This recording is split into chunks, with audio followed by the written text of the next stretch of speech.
number 4.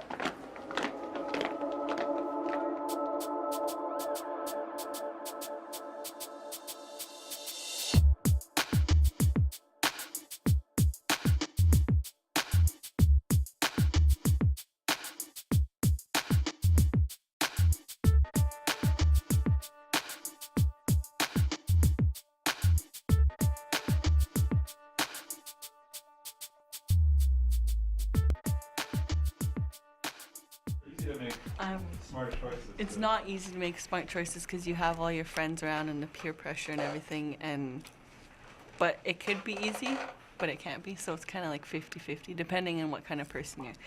But me, for instance, it's hard. So, what's your name? My name's Dallas. Dallas? Yeah. What's made it easier for you to make smart choices? I couldn't tell you what's made it easier for me because it's been really hard lately. It's important to have good friends and that have a positive impact on you.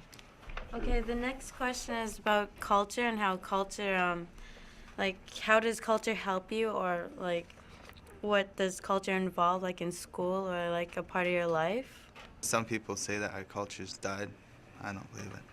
I still believe in my culture. I dance. I know how to sing a bit of songs and whatnot. And I think what I've learned best was from my elders was how to oolakan fish, how to make grease and whatnot, and that's pretty cool. How to trap animals, and I know how to do all that kind of stuff, so it's pretty cool. Learning from the elders how to do things from the olden days, that's pretty sweet. You can teach it to your nephews and your kids when you get kids and whatnot, so. Through the canoe journey, I learned about 2 different things that really helped me through life. Patience and discipline. Discipline you learn when you're paddling. Patience is when you're resting, for me anyway. I learned that you have to thank the water and the paddle and the canoe because it helps you get from one place to another.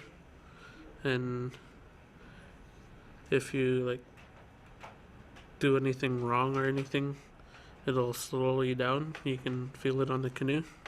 It'll feel heavy.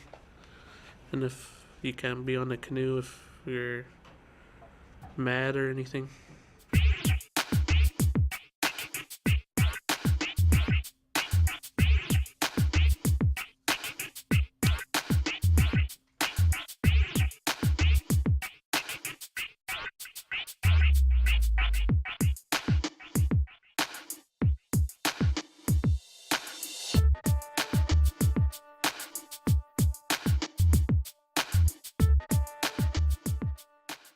I want you to shout out words about high school and about something that has to do with your world that you're interested to know about. Positive, enthusiastic words. Oh my God. All right.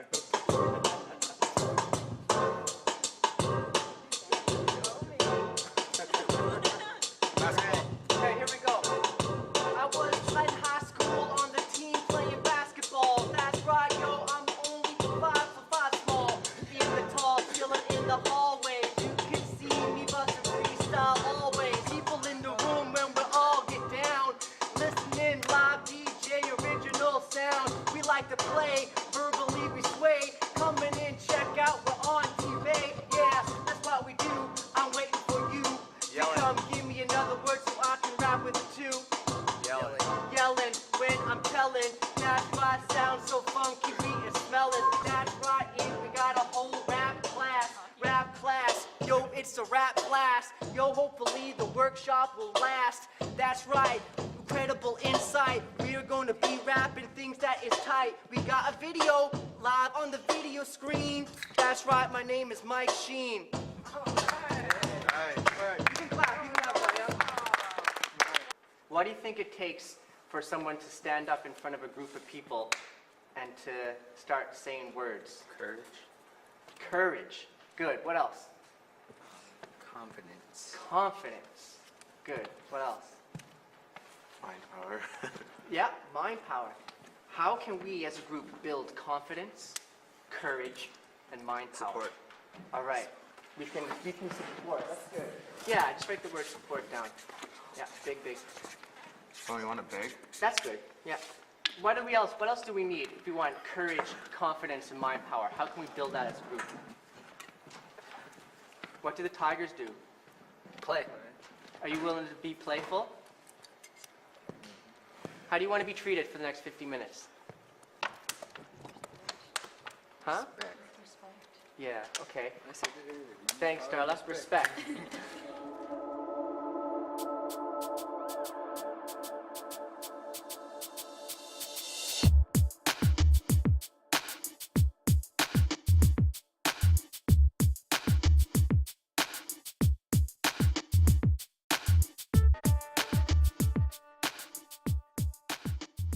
I've lived with my mom for 14 years, and I just began living with my dad.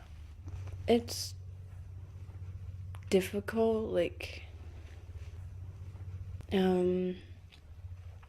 my mom would tell me to stay away from my dad. My dad would tell me to not listen to my mom, and now that my mom's gone, I have to live with just boys in the house, and that's awkward.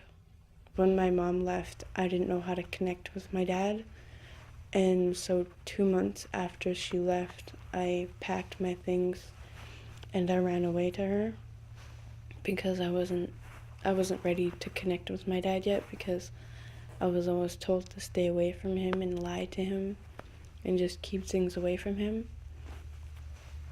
It was really difficult because my dad would always complain about my mom behind her back, and then I went to go live with my mom, and it was better, but it was kind of hard because she'd sometimes talk about my dad, and it was just really hard to hear all that stuff about my parents.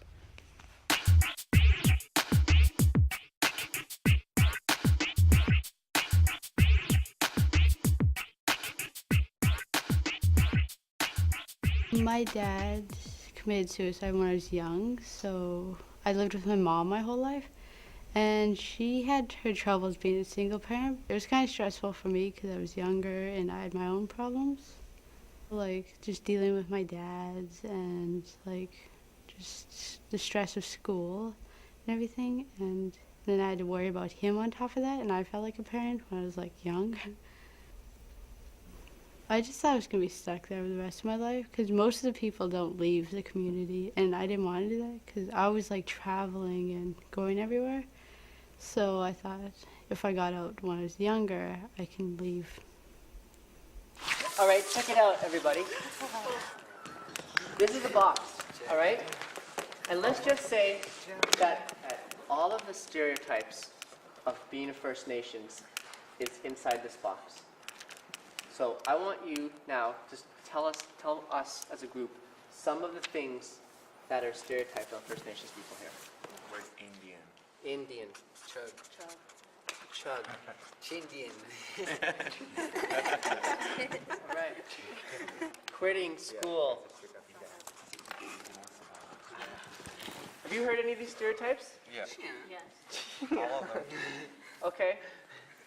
Tell me something that you are that's not in the stereotypes. So if people put First Nations people in the box, you tell me about First Nations people out of the box. Athletic. Education. Culture. Thank you. What else? Strength. What else? Artistic. If we can say what First Nations is not, and then say what it is, and if we can like get a message out to some young people to like inspire them about strength, like what are some words that would grab people's attention? What can we do right now to help make this video meaningful, impactful, interesting, maybe even cool?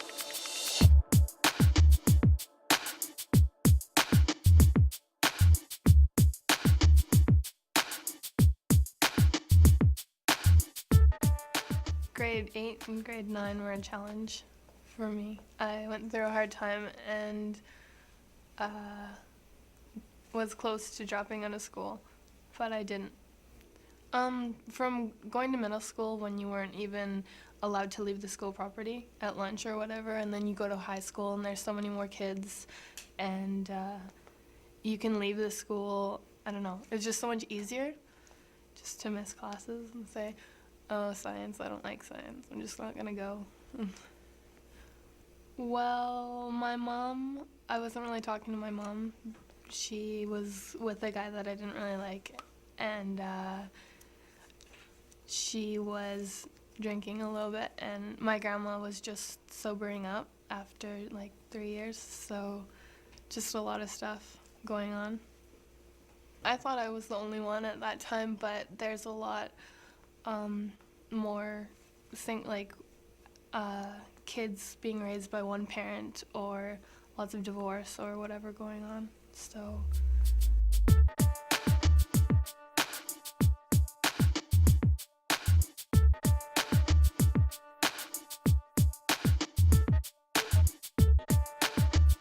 I'm struggling right now with school. I started skipping out probably about in the middle of grade 7. I wouldn't leave the grounds or anything though, I'd just hide in the bushes or in the bathrooms or something. Because at that time I thought it would be cool and that's the way to get friends.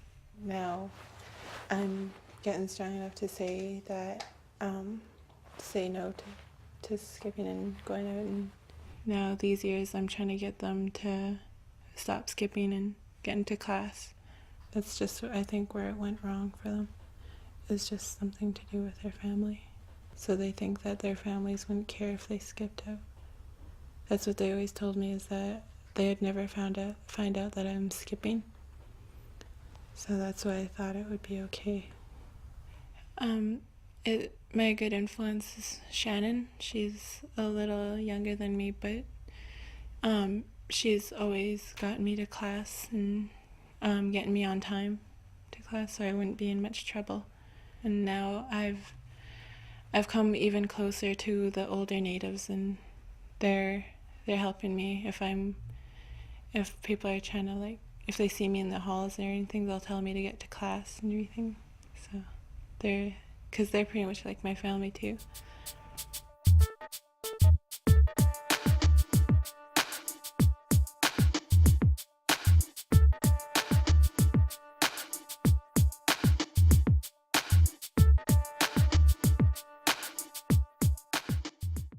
Me, I grew up in Merritt, and me and my dad, we went hunting and fishing.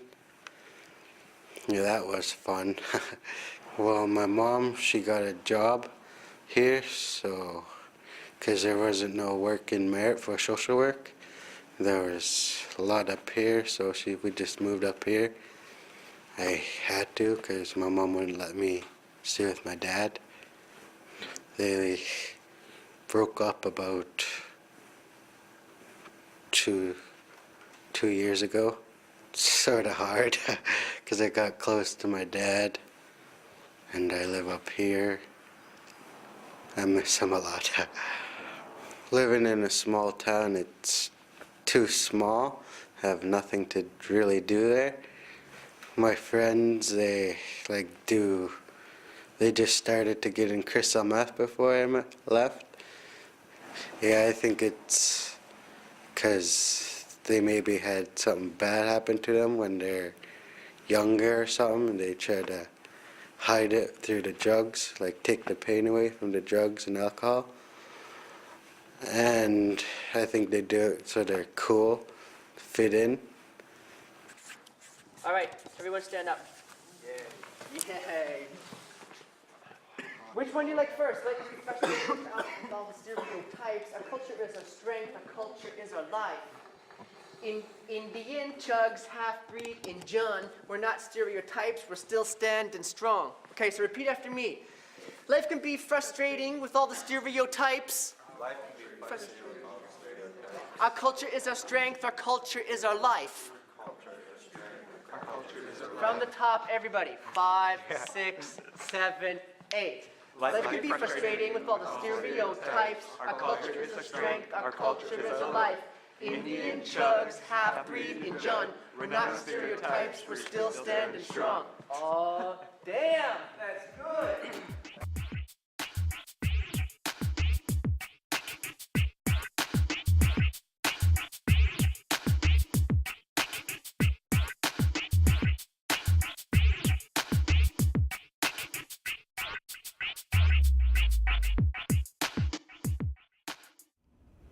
I think the biggest challenge with my life is continuing school and my culture and keeping the balance with it. Like, that keeps me out of trouble. And other kids my age are always out drinking alcohol or smoking cigarettes and weed. And it's just hard because my family does that. Some of my family does it too. And being a shaker and a dancer is being about being clean spiritually and clean in your body, like keeping all the bad drugs and stuff out. My grandma, she was in a residential school. I'm not sure which one, but she was in the residential school. And I think that hurt, that hurt her spirit lots. I never really want to ask her about the residential school because I don't know if it'll hurt her to talk about it. She knows how to tell you something if you need to know, but even if it's going to hurt, she'll tell you in a way where it won't hurt. In her life, she was a shaker, a strong one, and that's what she was known for. She knows a lot about the big house, too. I know people say that it's a scary thing to be initiated into, but, those are people who don't know anything about the big house, they don't know it's there to help people. In every culture, there's something to help ease pain and suffering. Even for guidance, the Longhouse is there. It's just a healthy way to let go of all the hurt. 5, 6. Life can be a stress, those stereotypes. Our culture is our strength, our culture is our life. Indian, Chugs, half-breed, and Jun. We're not stereotypes, we're still standing strong. Life can be a stress, those stereotypes. Our culture is our strength, our culture is our life. Indian, Chugs, half-breed, and Jun. We're not stereotypes, we're still standing strong.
Stereotypes, we're still standing strong. Life can be a stress. All the stereotypes. Our culture's our strength. Our culture's alive.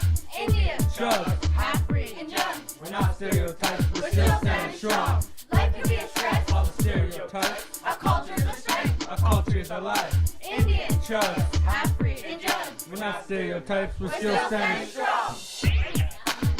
One more time. Last time. You guys and me. Life can be a stress. All the stereotypes. Our culture is a strength. Indian, Chugs, half-breed, and Jun.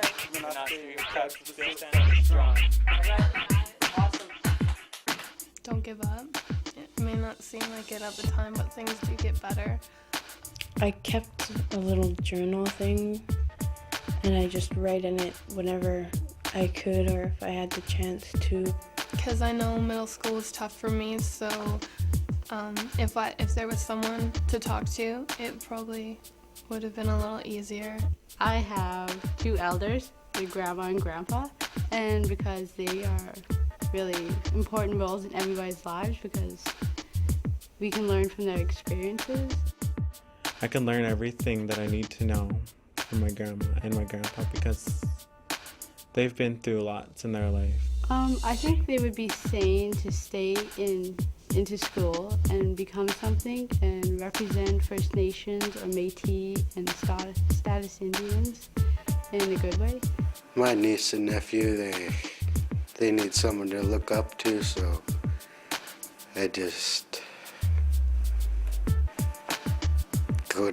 I'm gonna finish school and go to college. Yeah, there were many times where I felt hopeless, but I used sports, music, and my family and friends to come over. Not only keeping healthy is physical, but keeping your mind healthy by reading books and doing stuff other than TV and computer and games. I think education's the only way to get anywhere in life. Like, it can get you out of anything. Like if you're in a bad home or you're dealing with racism or anything, you can use education to get out of that place and become a better person. If you want to try stop drinking or whatever, you could try learn about your culture and all that. I think a good motto to go everything by life is every day you don't train, someone else is trained to kick your butt. Like that can work towards school or sports or anything because it's true. Like in school, someone else is trained to get a better mark on the test, or else in boxing, they got that much more technique over you. So. How important is it to be cool? It's not that important to me. It's just gotta be yourself, and if people don't like you, they don't like you.